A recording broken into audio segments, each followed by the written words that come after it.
actual starting place of the expedition in Africa is the little village of Akeza, in equatorial heat on the mud flats of the Niger River, and we are already over 10,000 miles away from home.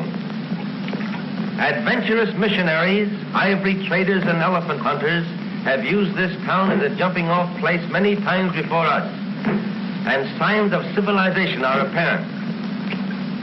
Life is not a game of bridge and an afternoon of tea for the ladies of Africa. They are too busy pounding rice for the next meal. Yet there are light spots in this dark land. Here is a beauty parlor.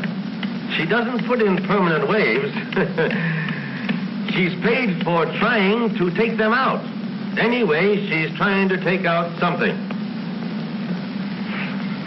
And here is the original tailor of 2 suits for the price of 1 frame. While he weaves a pair of trousers on his ancient foot-power loom, his customer in the background waits in his other suit.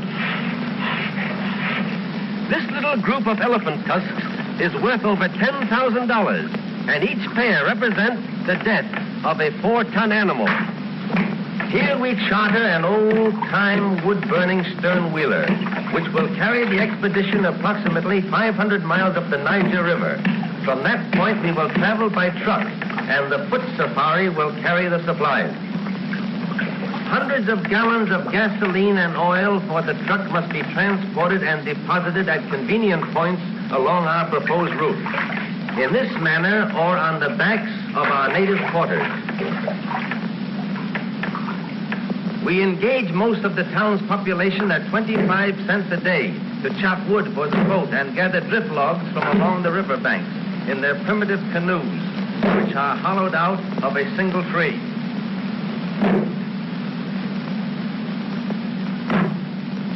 The foot safari of 200 natives are chosen from various tribes, and the immense amount of necessary supplies are divided into small loads, which they can carry on their backs far in advance of the truck and sound equipment. The fact that each tribe speaks a different language lessens the possibility of them all striking or quitting the expedition at one time. How would you like to carry 60 pounds on your head 20 miles a day in torturous heat? Finally, the entire expedition is loaded onto the steamship which will carry us up the Niger and into the heart of the Dark Continent. Then we will begin our great trek across equatorial Africa, where man is the prey of animals and animals the prey of man. Africa the unknown. The crossing of the Shari River presented a problem until we found a trader with a small portable motor attached to a rowboat. Our own men fashioned a flimsy raft of 3 dugout canoes, which didn't look very safe, but was better than nothing at all. So we put the truck on and took the chance of walking back if anything happened in midstream. Goodbye, everybody. However, many trips landed everything safely, and on the other side we met some lonesome Frenchmen who treated us to wine and a very fine dinner. They were surprised to find that we had come all the way from the west coast by motor.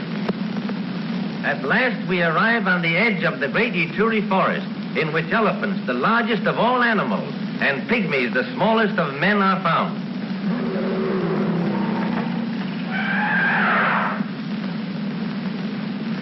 The trail of the elephant is easy to follow, for they trample down everything in their way.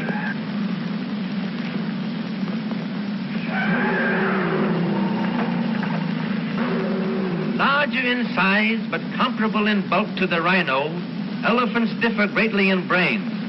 They are the wise are the most stupid.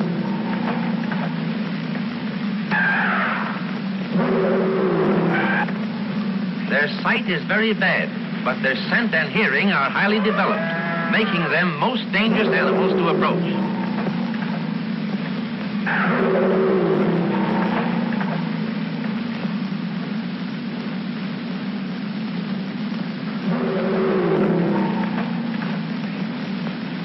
A family like this are very loyal comrades. They have been known to carry a wounded pal away from danger, supporting his immense body between them at the risk of their own lives. The African elephant, unlike his Indian namesake, has never been successfully trained for the use of man. Until recent years, ivory hunters penetrated the haunts of the elephant for centuries, killing millions of these majestic mammoths and taking away nothing but their tusks. We had been unable to find a route through the dense forest to the pygmy village, so we seized this opportunity to bribe our way with salt, which necessity of life is very difficult for them to obtain. Boy! Good hopper! Good hopper. Here you are. They love it. Like a child loves candy. It's very scarce in the forest. Chumbi Mingi. Kuja.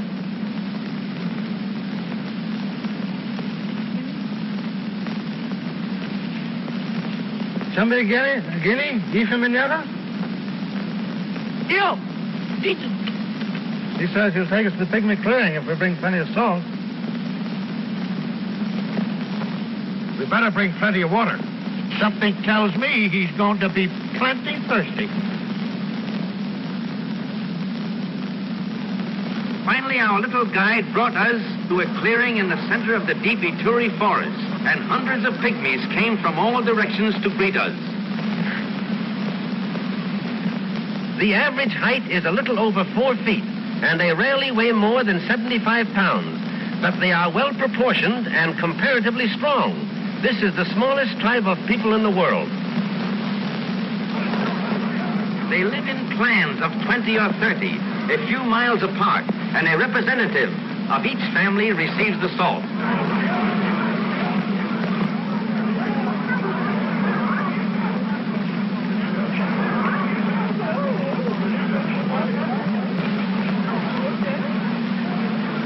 The clan leaders are in turn ruled by a great king who occupies his throne through blood succession, just like the crowned heads of Europe.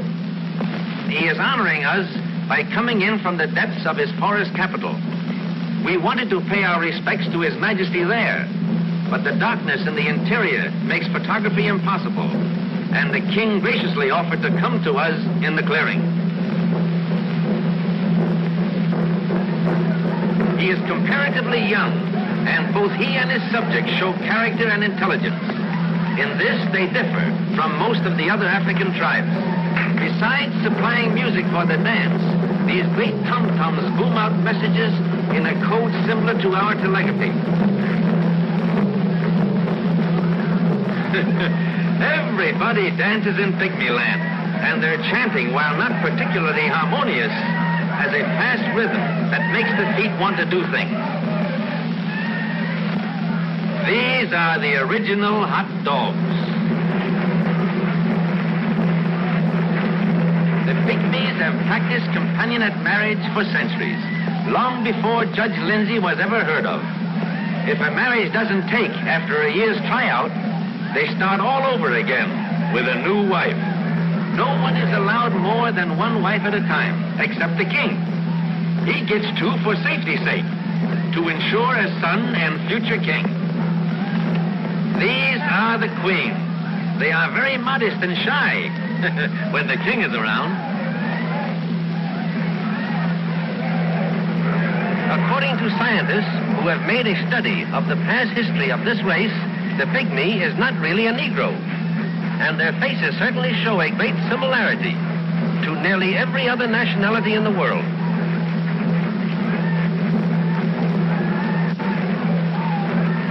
Less than 2,000 of this particular tribe are known to exist, and until our visit, no one ever knew the proper tribal name, which is Ifi, I-F-I, Ifi.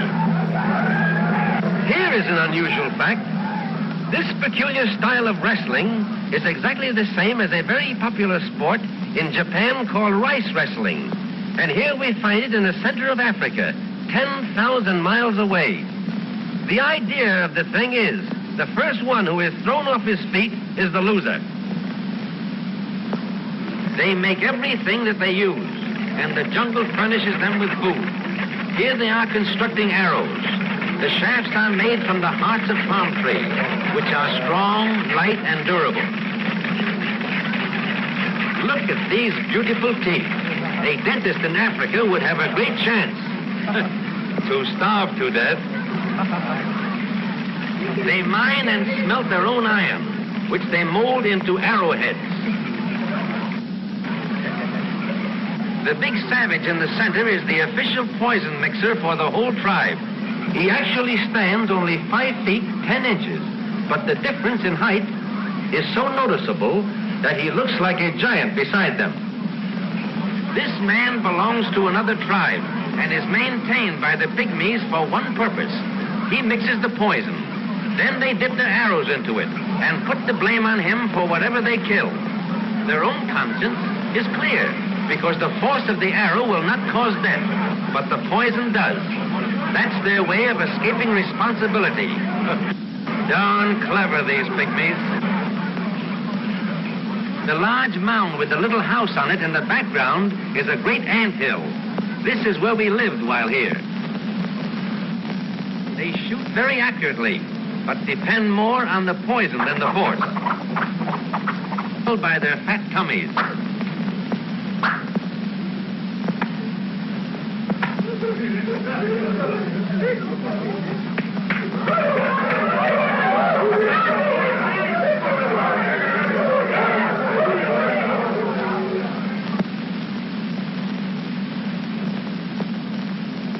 But it is very hard to get close enough to photograph them. Any unusual noise on the sounds of every description. A cheetah slinks off, uttering his odd bird-like call. Unusual and rare baby bat-eared foxes run for their dugout, where they huddle close together and cry plaintively in fear for their lives.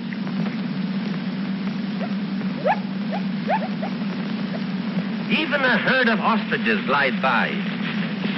The huge pads on their feet muffle the sound, and they make great speed in their springy, strutting manner. It's like Mother Nature holds a grudge against the zebra.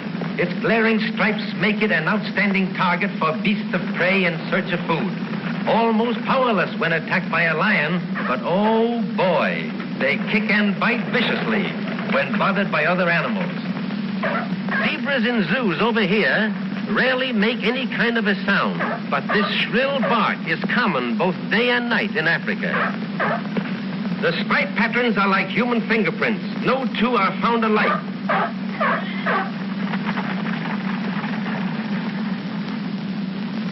They are often found grazing in company with a herd of topi, which are similar to a large American deer. These two widely separated species often fight together against their common enemy, the lion. The ripples across the picture in the background are heat waves, for it is 130 in the shade, and we never found much of that. Not the least bit camera conscious, just a born actor. His relations are running out on him.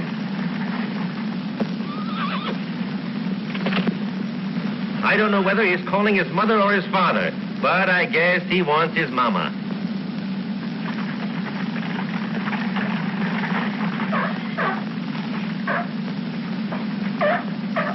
Though lions kill hundreds of thousands for food each year, the zebra still survives and increases in number, and their pounding hoofs in mad stampede can be heard on all the velds of Africa.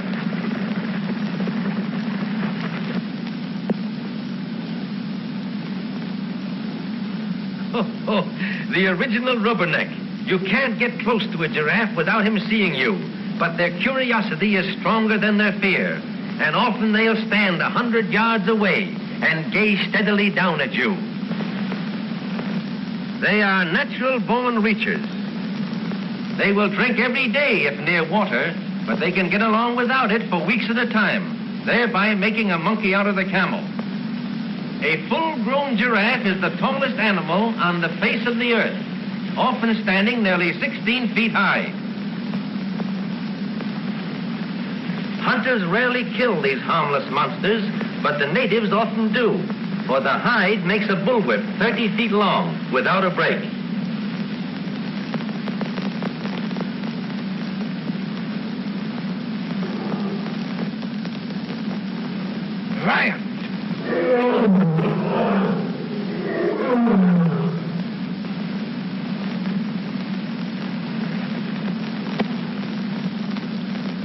two lions are stuffed with food and lazy. They're just looking for a shady place to snooze. But Mr. Giraffe doesn't trust them. He just remembers a very important business engagement elsewhere. For such awkward bodies, they can make great speed, sometimes traveling as fast as 40 miles an hour. Our microphone registers only the hoofbeats. For giraffes, having no vocal cords, cannot utter a sound. They're just naturally dumb. But not quite as dumb as the yokel who first saw one in a circus and said, "There ain't no such animal."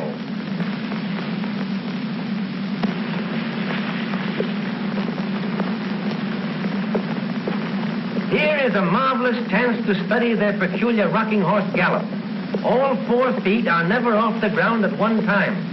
They were once called camel leopards, due to their leopard spots and their unusual ability to go without water. The huge legs, long neck, and sloping back make the giraffe appear clumsy. But notice how the head remains level, while the neck takes up the bumps like a shock absorber. They could run clear across the picture with a glass of water between their horns and not spill a drop. Once on the way, these great runners are hard to stop, and they have often hung themselves on the telegraph wires of the new railroad, which has been started from the Indian Ocean coast.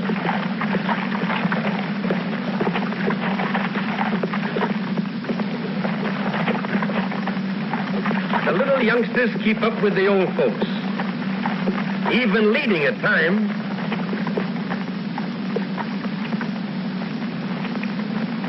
Here is a sure enough neck-and-neck race, with the little fellow trying to hitch on behind. If he only had sense, he'd grab that tail. Flamingos by the million. Each bird stands nearly 4 feet high and weighs about 30 pounds, but the flesh is odorous and unfit to eat. It looks like the parade of the wooden soldiers.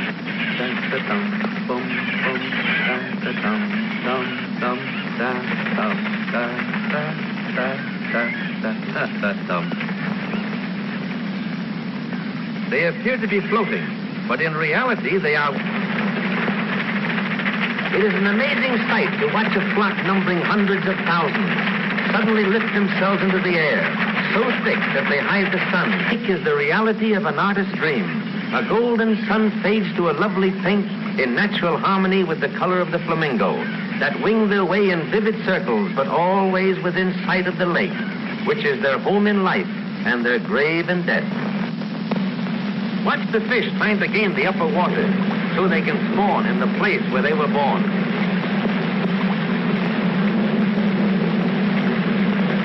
Oh, how would you like to have that baby on your hook? 50 miles below the falls, the Nile spreads out into a flat, virgin wooded valley. Unusual trees such as this dot the shores, and in the interior, a short distance, are almost impassable papyrus swamps. It is here that the famous tsetse fly, which causes sleeping sickness, breeds, and the far-famed white rhinoceros makes his home. Here he is, the square-lipped, or so-called white rhino. He is much larger than the common black variety, and less than 200 are known to exist. Gosh, that's a big one. What do you think he weighs? Oh, about 3 tons.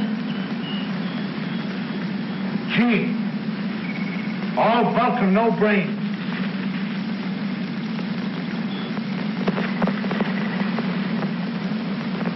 Charming fellow. He'd like to make friends with you, in his own way. Thick-skinned and bad-tempered, this most weird survivor of prehistoric animals is rapidly becoming extinct. The horns are not bone, but consist of thickly compressed hair, which is valued at 3 times the price of ivory because it is shipped to China, where it is considered the greatest of all medicine cure-all. Impalla, Impala, the most graceful of all the antelope family. They always travel in herds of 100 or more through a park-like country. I'll make them show some action. Be careful. Don't hit them. I won't. When frightened, they jump, much like a kangaroo, but infinitely more graceful. The natives call this the dance of the impala, but we call it the dance of the leaping llamas.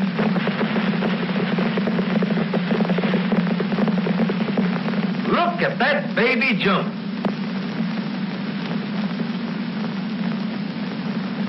If you notice, folks, the one without a hat is a distant relative to the Mexican jumping bean. No authority seems to know why the impalas jump. It's just another of those unexplainable mysteries of African animal life. When they stop, no amount of outside interference can start them again.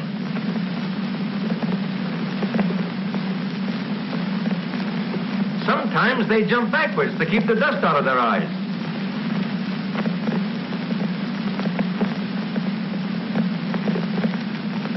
They almost seem to have wings as they literally glide through space. Their lithe bodies sail through the air for as much as 40 feet in a single jump, and 12 to 15 feet high, but sometimes higher in the spring.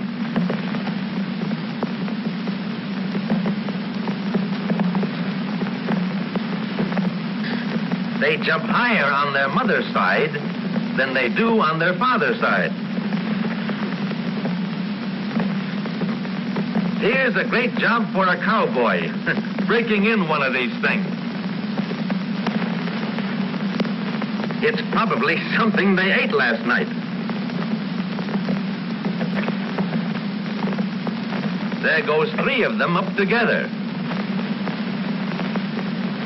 Lions eat very few impalas because the impalas keep him on the jump, and the lion goes crazy trying to catch up.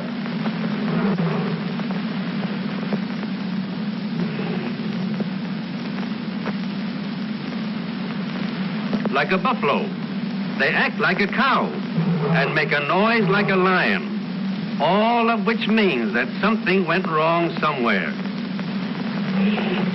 With their shaggy manes and heavy forequarters, they remind one of the American buffalo, but only at a distance, for they are much smaller.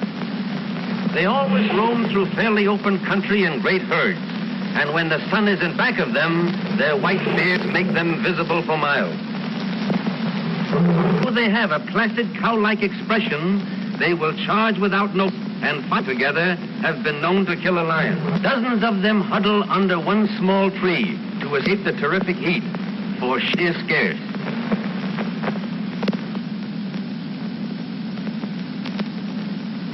Though there are many hardships connected with an expedition of this kind, the charm of Africa lies in the ever-changing things of interest. You never know what to expect just around the corner. Paul! What is it? Look at those big grasshoppers. Grasshoppers nothing. Those are Abyssinian locusts. The whole veld will soon be black with them. We'll have to cover everything up. Come on. Go and get that camera, quick. Charlie, you have to cover that truck with the cameras and tie it down tight. All right. Yango! Come on, Yango. Hurry up.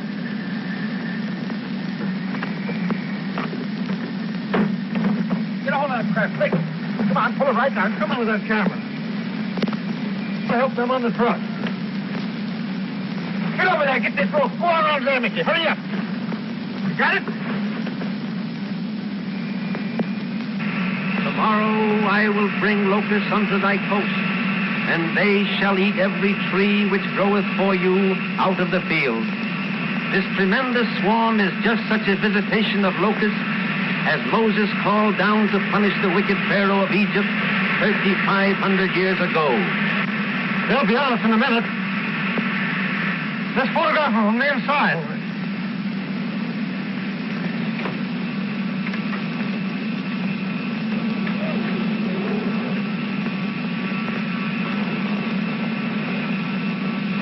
The windows of the tent were especially constructed of flexible isinglass, through which photography is possible. Swarms such as this have been known to be 50 miles in width and 100 miles long, and often they'll fly several hundred miles in a day. They strike terror into the hearts of man and beast, and natives in a stricken territory watch with feverish anxiety as the creatures fly overhead, praying that they will continue their flight without alighting to devour their crops and ruin their food supply. They hit the tent like hailstones. Are the boys safe? Yes, I put them in the cab of the truck.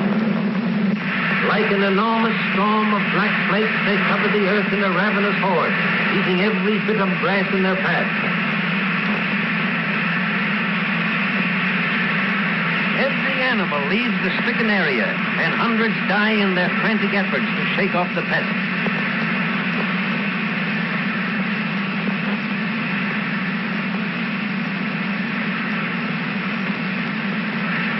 Clouds of countless billions literally hide the sun, and every modern resource of science has failed to combat them, for no one knows from whence they came or where they go.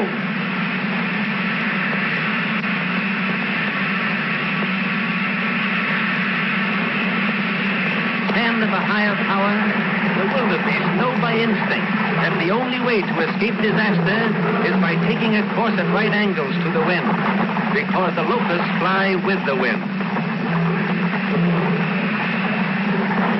It is estimated that there are about 60,000 locusts to the square yard, and a swarm such as this covers millions and millions of square yards. Unlike the Bible plague of old, the present plague is no respecter of race, creed, or country.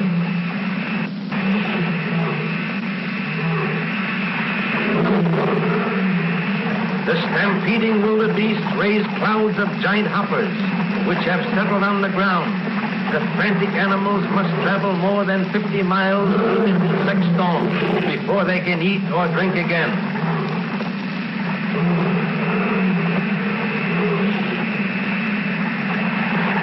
In the evening, they continue to come down from the sky in millions, settling on every bit of green vegetation in the countryside. They break strong branches of trees by the sheer weight of their countless numbers, and the ground is covered with a blanket at least 6 inches deep. All through the night, they eat every blade of grass, every leaf of the trees, and in the morning, this beautiful country is transformed into a bleak and barren desert. To our knowledge, we are the first in the history of motion pictures to record and photograph this phenomenon of nature. And Moses said, "For they covered the face of the whole earth, so that the land was darkened, and they did eat of every herb of the land, and all the fruit of the trees. And there remained not any green thing, either tree or herb of the field, through all the land." With their crops and food supply ruined overnight, whole tribes of natives have been caught in a scourge like this, to die of starvation before they can get out of the devastated area. It was our good fortune that the truck contained sufficient food to carry us out of this ravaged country to our next supply station. After many days of travel in equatorial heat, we climbed to the summit of the Banaugi Mountains. Below is the Tanganyika Valley of Lions, and here among the tribe of Maasais, the most profound tragedy of the entire trip took place. And here in the shelter of a great rock, the Maasais build their manyatta, or thorn-enclosed village, which houses the old men, women, and children of this famous cattle-raising tribe. This manyatta is completely surrounded by an 8-foot wall of thorn bushes, with the cow-dung huts of the natives just inside the thorny circle. This peculiar construction is a protection against night-prowling lions. In the evening, the entrance gate is also plugged with the thorn bushes, and the cattle are herded into the center, where they are comparatively safe through the night of marauding lions in search of food. The whole assembly is only a temporary city, for when the grass is gone from the nearby fields, the entire tribe moves to a new location. A Maasai prizes his cattle rather more than his wives, and he has about the same number head of each. Both are traded in regularly, and the prices vary according to the supply and demand. The old chief told us the average price per maiden is 1 steer, 2 cows, and a keg of honey beer. Of course, second-hand wives are quoted at cut-rate prices. He said he was a good trader and trotted out his collection of female curios to prove it. It is the duty of the Maasai women to take good care of the calves as well as the children, and the chief apologized for those of his wives who were out helping the cows. The rest of them wouldn't come out. Some of the others were nursing calves, for this duty is just as important as the care of the children. Copper and iron wire form the principal adornments of the Maasai women, and their social standing is graded by the amount possessed.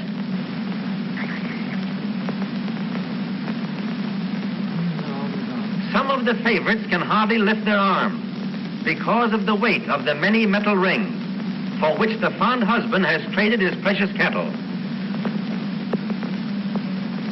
The cattle spend the night in the circle of thorns, and at daybreak they are turned loose to graze on the plains. No Maasai ever eats meat. They live entirely on an atrocious curd made from milk and blood, both of which are drawn from the cows. Even in times of starvation and drought, they die by hundreds rather than eat the meat of the cattle, which they persist in treating as ornaments. They are slightly smaller than our cattle, and each has a peculiar hump on the back like that of a camel. While his youngest son attended to the cattle, the kind old chief instructed his oldest boy, Kega, to show us around and help however he could in our purpose to secure close-up scenes of wild lions. Though thousands of lions are known to be in this grassy valley, they have learned to stay away from the cattle because a human being is always with them. Dotting the hillsides in the open, but close to the Maasai village, can be seen the huts of the Maasai El Moran or lion hunters, the most courageous and feared of all African warriors. They are the tribe policemen or protectors, and in these clusters of small huts they live like knights of old, being carried their food of milk and blood by maidens of the tribe, who also live with them in a state of free love. They are maintained for the sole purpose of hunting lions, which have become man-eaters or molesters of the great herds of cattle that constitute the wealth of the tribe. Here in this valley of lions, we make a permanent camp and carefully prepare to obtain motion pictures and sound of the giant cats in their natural moods.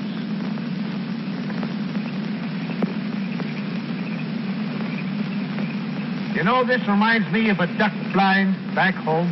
That's practically what it is, except that we're hiding a camera instead of a gun. Kega, our Maasai boy, had chosen the location of our boma, or thorn bush protection, near a stone salt lick where a group of lions were in the habit of coming.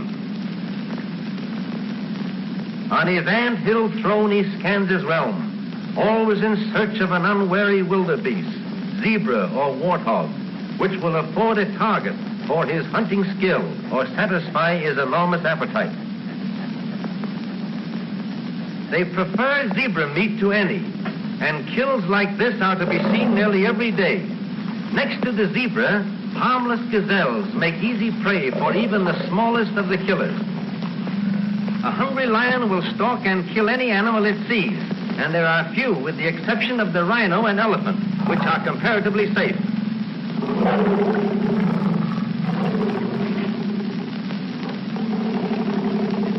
Truly the king of beasts, flesh-eating and blood-drinking, but now a picture for an artist's eye. Though she appears as gentle as a tabby cat, the female is more deadly than the male.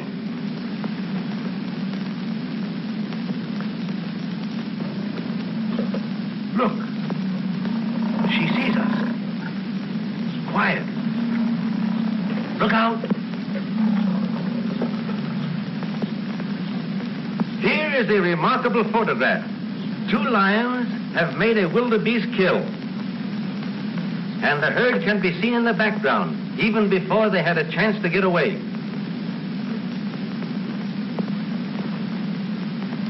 Even at that, some of the best pictures escape our camera. For instance, we saw this great female leap clean over the hedge in the background, carrying a 200-pound gazelle in her teeth. Lions are not supposed to be able to climb trees. But how would you like to be where the meat is?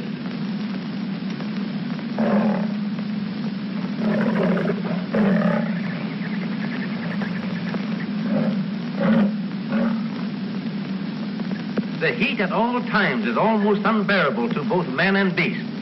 In the middle of the day, when the sun is white hot, they huddle under scraggly trees for what little shade there is.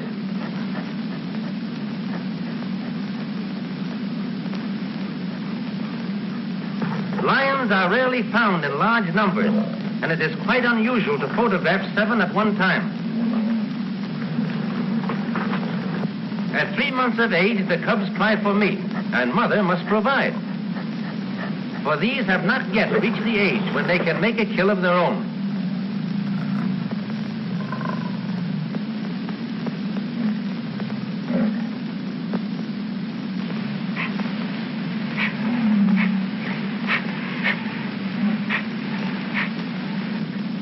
While we were in the boma, the lions inspected our truck, even attempting a small attack on this unusual stranger.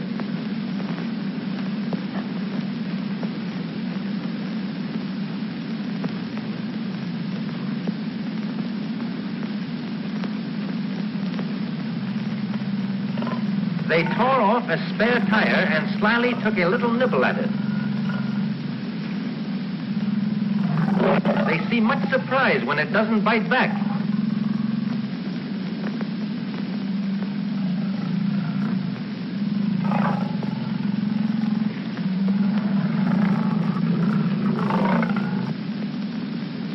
There is a widespread belief that lions live in the jungle, though the truth is just the opposite. They are always found in open grassy plains, because the lion is a meat eater, and he feeds entirely on animals, which in turn live off the virgin grass of the open country.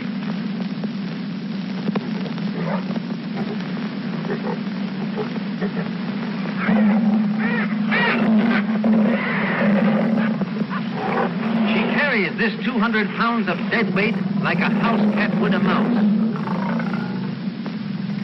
But lions never tease a victim. They break the neck instantly with a tremendous swipe of the paw and eat what they want almost immediately.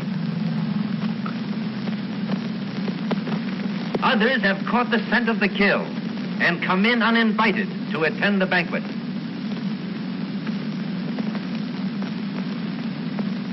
Shooting the prowlers of the plains with a camera is much more difficult than with a gun and brings one in closer contact with them.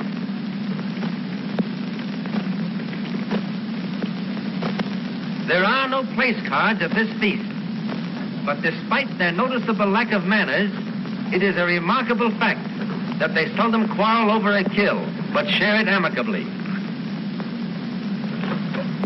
So great is a lion's appetite that he must make a kill every 2 days in order to exist. The thousands of lions in this section kill hundreds of thousands of animals each year for food alone. In their natural state, active lions are seldom found with great shaggy manes, like those in a zoo, because the long hair is caught on bushes and torn by the thorn trees.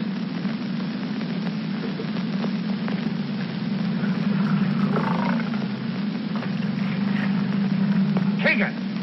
Get rifles from motor car, quick!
The boma!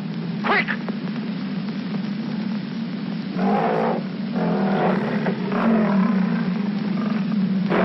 One big male even followed us toward the boma. It is very interesting to watch a lion shy at the sight of thorn bushes when he will charge straight at a firing revolver. After reloading our revolvers, it was useless to continue the battle because it was already too late to do anything for poor Kaga.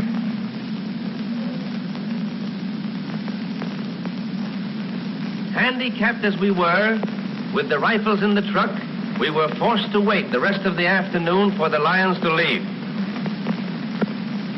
Finally, 5 out of the 6 which were around us trooped off behind the leader. Only one of the man-eaters remained at the kill. A flock of vultures awaited his departure, and behind them in the distance, a ring of cowardly hyenas also await turn.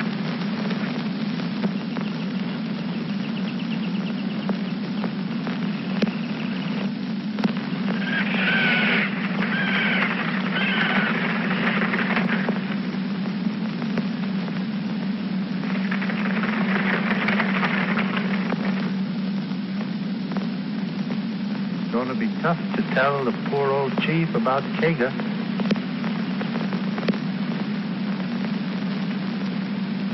Come on, let's go.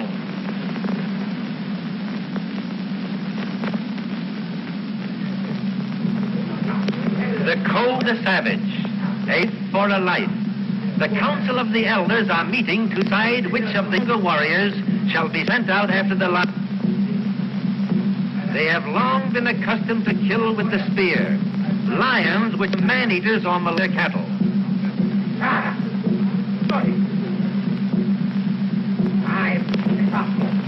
Others sadly await come of the council. Many of Kaga's older kin now past their would be willing the young warriors in the hunt, but have already been sent to the huts of the El Moran, lion hunters. For this honor is reserved solely for them. The phantom made of ostrich feathers and is as necessary to hunt as the spear. The Maasai El Moran love a battle, but not all of them are out to go on the hunt. Great honor, and the chief only take along those chosen by the council.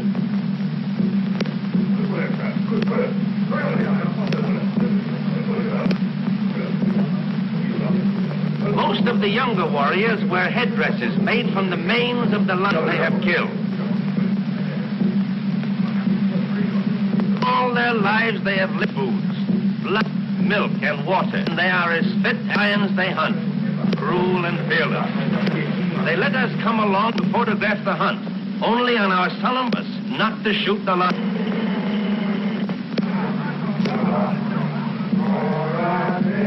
The faces, legs, and chest painted red, yellow, and white, with a substance made from the ashes of previously lions. Naked or half naked, with girdles of leopard skin, buffalo hide shield colored with bold patterns, carrying a long bladed spear. For now, master of the one, the terror that stalks by night, this grim lord of slaughter, his doom at the hands of the only foe, him. This is the challenge.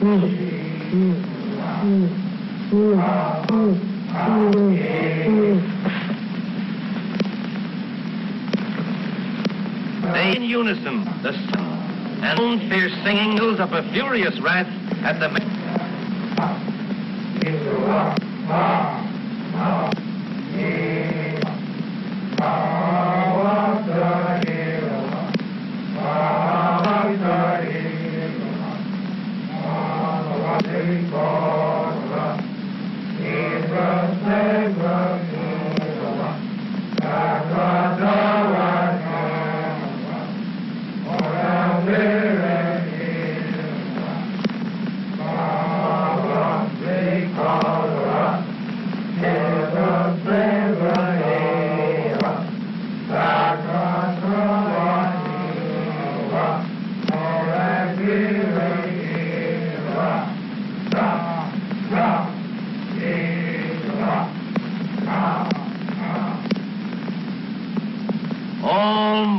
the tireless Maasai warriors have advanced across the rolling, grassy plains in long lines.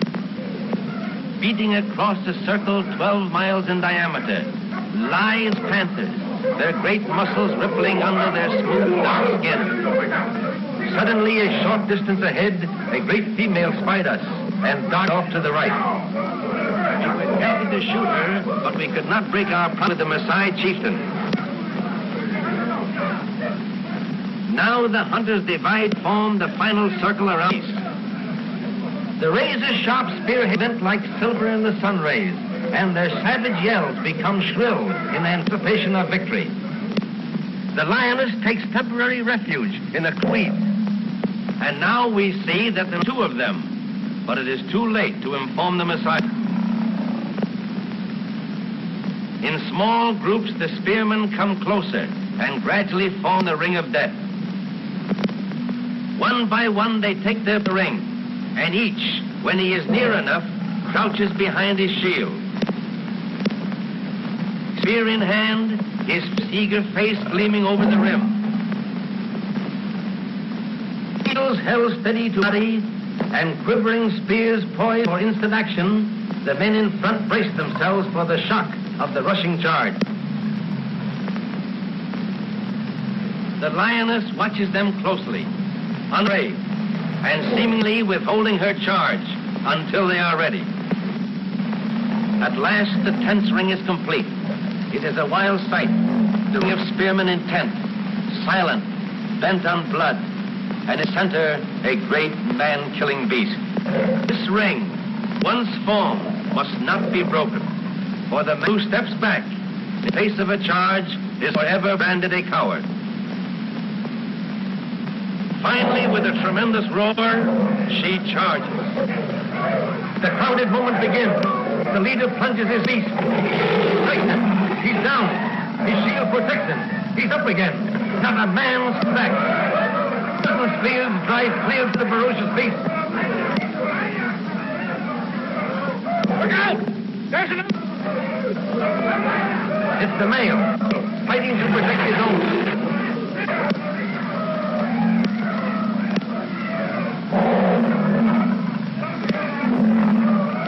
Look out! He's got another one.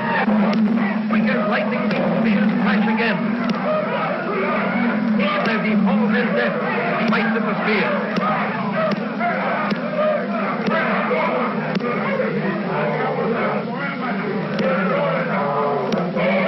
The first half-dozen spears have done the work, and Kege is avenged. The whole thing is over in 30 seconds. Excited, the wild with savage, and we wondered if to us next. The chief takes away the knife, whose wild frenzy seems to be getting the best of him.